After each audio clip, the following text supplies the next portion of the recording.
Hello दोस्तों, स्वागत है आपका अपने यूट्यूब चैनल इलेक्ट्रो एडुटेक। आज का पहला दिन हम टेंस से शुरू करेंगे। अंग्रेजी में उन्नति हेतु टेंस की पूर्ण जानकारी और उनके सही प्रयोग का ज्ञान होना बहुत आवश्यक है। सबसे पहले हम जानेंगे टेंस शब्द की उत्पत्ति कहाँ से हुई। तो टेंस शब्द की उत्पत्ति लैटिन भाषा के शब्द टेम्पस यानी जिसका अर्थ होता है टाइम, उससे हुआ है। तो हम जानेंगे टाइम और टेंस क्या दोनों अलग अलग या दोनों एक ही हैं। तो चलिए जानते हैं। तो टाइम और टेंस दोनों एक अलग अलग कॉन्सेप्ट है। टाइम एक नेचुरल कॉन्सेप्ट है, जबकि टेंस इंग्लिश में स्टडी के लिए एक ग्रामेटिकल कॉन्सेप्ट है। ठीक है। टेंस का संबंध इंग्लिश ग्रामर से। ऐसे बहुत से वाक्य हो सकते हैं जो फ्यूचर टाइम में कार्य के संपन्न होने को प्रदर्शित करते हैं, लेकिन इंग्लिश ग्रामर के नियम अनुसार उस पर प्रेजेंट टेंस के नियम लागू होते हैं। जिसे में हम कुछ एग्जाम्पल ले सकते हैं। For example, she is coming tomorrow.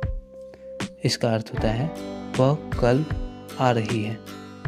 अब हमने यहाँ पे बात फ्यूचर टाइम या एक्शन को बताया है, लेकिन उनका अनुवाद प्रेजेंट टेंस के नियम के अनुसार किया है। और इसी प्रकार हम दूसरा एक एग्जाम्पल लेते हैं। Sita is going to Delhi tomorrow. अब सीता कल दिल्ली जा रही है। हमने यहाँ भी फ्यूचर टाइम या एक्शन को बताया है, लेकिन उसका अनुवाद प्रेजेंट टेंस के नियम के अनुसार किया है। इसलिए टेंस और टाइम दो अलग अलग कॉन्सेप्ट हैं। अब आपको टेंस और टाइम का कॉन्सेप्ट भली भांति समझ में आ गया होगा। तो इस आधार पे टेंस को 3 भागों में बांटा गया है: past tense, present tense and future tense. आगे चलकर हम देखेंगे प्रेजेंट टेंस के 4 भाग होते हैं, जैसे कि प्रेजेंट इंडेफिनिट, जिसे हम सिंपल प्रेजेंट टेंस भी कहते हैं, present continuous, present perfect, present perfect continuous tense.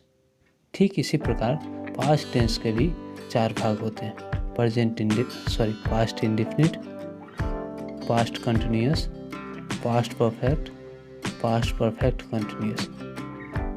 ठीक इसी प्रकार फ्यूचर टेंस के भी future indefinite, future continuous, future perfect and future perfect continuous tense होते हैं। तो अगले लेक्चर में हम इन सब के बारे में जानने की कोशिश करेंगे।